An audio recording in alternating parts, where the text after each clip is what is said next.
What's up, Liron here. Today we're going to look at my top 10 favorite paints or colors in watercolor. Now, I want to give you a bit of a disclaimer. The colors I'm actually going to show you are a representation of what I like. So I may not show you the exact color. For example, I use Indian yellow and New Gamboge interchangeably. I'm just going to show you a tube of Indian yellow. I say I love alizarin crimson. I'm going to show you the non-permanent version, but I love the permanent version. Okay, so use these as kind of a general recommendation for the colors that I love using. You have to do your research and choose the pigment or the brand, because I'm using just the general idea of the color. So phthalo blue, ultramarine blue, and then there are certain variations and changes between the brands. So that's my disclaimer. And with that being said, let's get started and look at my top 10 most favorite paints and just talk a bit about them. Let's get started. So I'm gonna go over these from left to right, but this isn't really in particular order.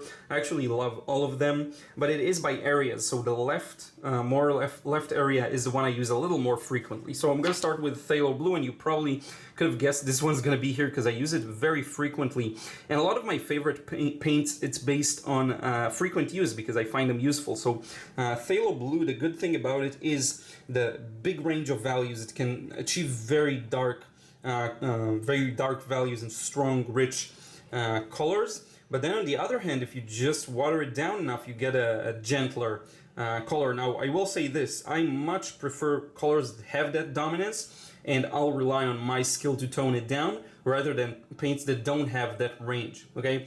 So phthalo blue is a top of mine. It's probably being used in like half or a third of my paintings right now, because I do use other types of blue, but this one is really a staple of mine. I love how it mixes with different reds. So if I'll use something more like an alizarin crimson, I'll get a nice little purple or violet. But if I use a more cadmium, it will neutralize and create a nice little gray color. So this is why I love this one. It's just so useful. And blue, you know, you need blue in almost every scene. Then we have alizarin crimson. Now, this one isn't permanent. It's the one by Daniel Smith. I do have alizarin crimson permanent by SAA. Again, disregard the brand. That's not the main thing. The main thing is the color itself and the pigment behind it. And I will list everything down in the description box as well. But I want to give you some options to paints to try, especially if you're a beginner, so that you know what you may love and find useful. So alizarin crimson is a beautiful, beautiful red. It mixes well with almost all primary colors I tried it with, all types of blues, all types of yellows, even other types of red, and even paints such as the ones here, like the burnt sienna and quinacridone burnt orange. They all look fantastic together. It is very strong, so it also has that range that I love a lot. You do have to make sure you get a permanent one. I have this one, which is not as permanent, but a light fest, and I have another one that is, okay? But I love the way this one looks. So unfortunately, it's not as permanent. Next up is Nickel Azo Yellow. I actually got this from Steve Mitchell from The Mind of Watercolor, one of the best watercolor YouTubers out there. He said that this is a paint he loves, and then I decided to give it a try as well, and I was not disappointed. I find it a good middle of the road yellow. It's not too warm, it's not too cool, it's kind of in the middle. It can produce a very strong paint, which I love as well. If you look at other ochres and raw siennas that are a little weaker, a little more grainy, and take some work to produce a strong value with, or maybe even just a very vibrant color, this one is that, which is why I absolutely love it, and I must use it in many of my works, because I do need strong yellows. Especially with the strong sunlight we have here in Tel Aviv and Israel, it's just a must for me. And it's also, I'm not talking about characteristics here, but most of these have good characteristics as well. Next up, and you knew it's going to be on the list as well, is ultramarine blue. Another very useful blue for when you need a bit of a softer, warmer one. This again mixes well with quite a lot of colors. I don't like as much the way it looks with cadmium reds, but aside from that, I don't know why. The phthalo is a little more neutral with them. This one's just, I don't like the result as much, but other than that, I will happily mix it with so many colors, and not just the Nickel Azo Yellow.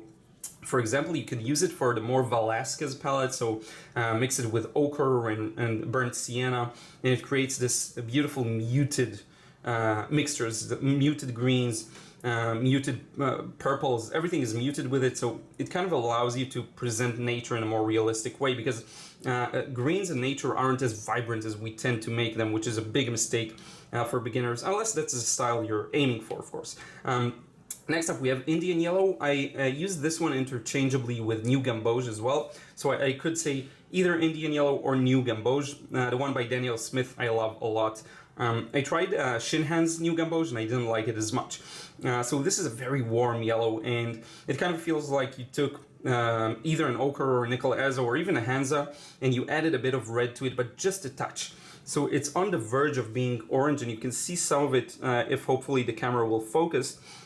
You should see some of it here, and it just works really, really well for many different paintings. You do have to be careful with it because it can sometimes warm up the painting way too much, but I personally love it. I've actually seen a lot of Indian watercolor painters using it, and they gave me the inspiration and the willingness to try it out. Next up, we have ochre. This one is Verona gold ochre, so I know it's a little different, but ochres in general, and they're kind of interchangeable for me with raw sienna at times. It's a bit of a more muted yellow. It's a little lighter. Takes some time to produce a strong value, depending on the brand, of course, but I just find it useful for those muted greens together with ultramarine blue or French ultramarine. And it also mixes very beautifully with phthalo blue or even phthalo green, which is why this one is a paint I use frequently.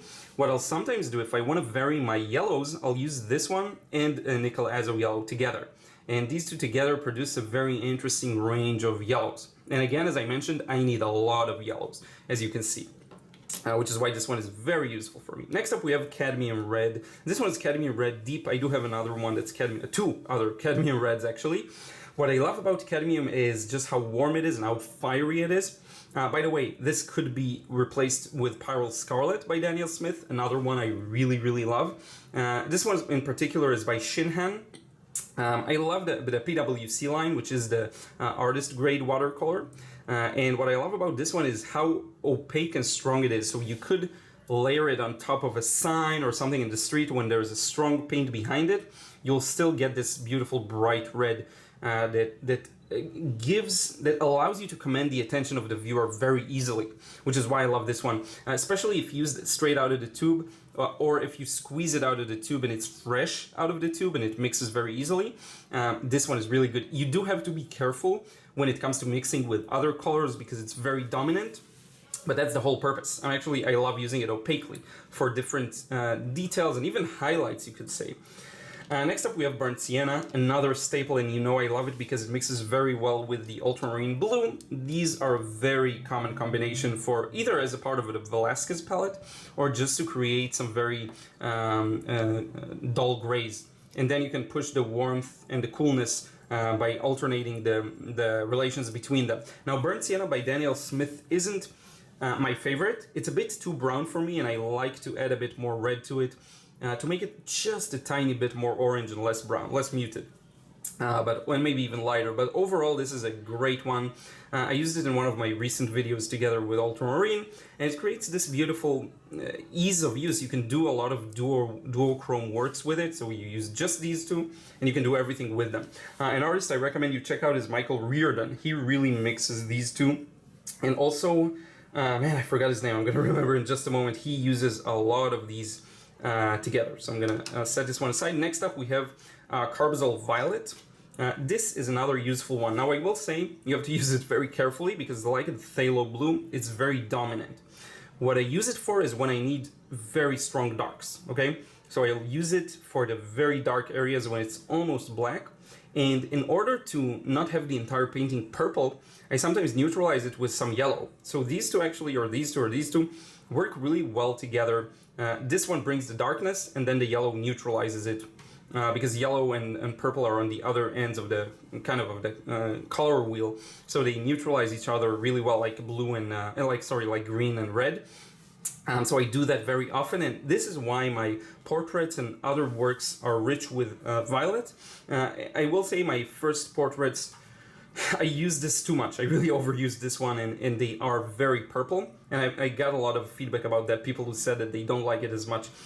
So if you tread carefully and you neutralize some of it and maybe add a bit of blue, a bit of red, you will get a very good result with this one. So I use it as a kind of a, not backup, but as a power-up paint, okay?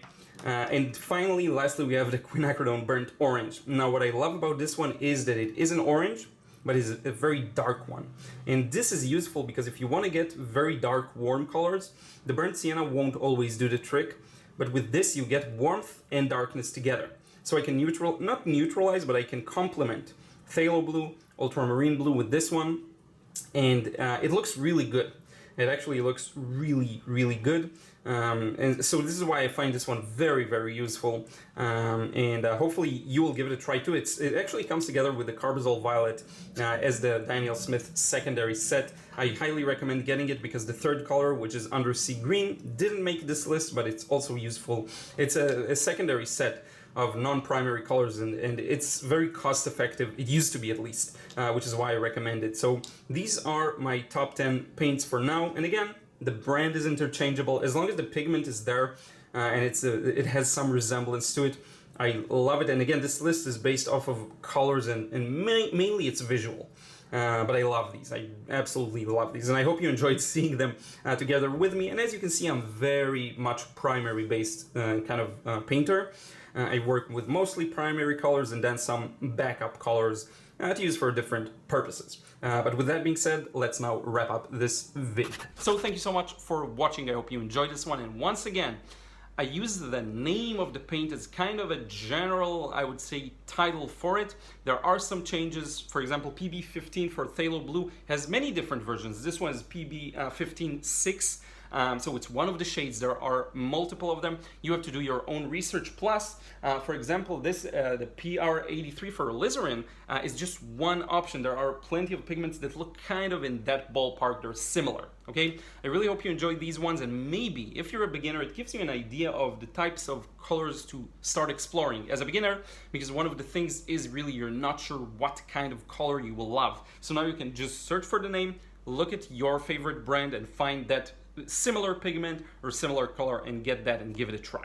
So thank you so much for watching. I will put down again in the description box some details about these, maybe even also purchase links to Amazon. I want to thank you. Don't forget to like this video and subscribe if you're still not, because that really helps me promote my channel on YouTube, and I am trying to grow and reach and help more and more people. So thank you so much. I will see you again in another vid real soon.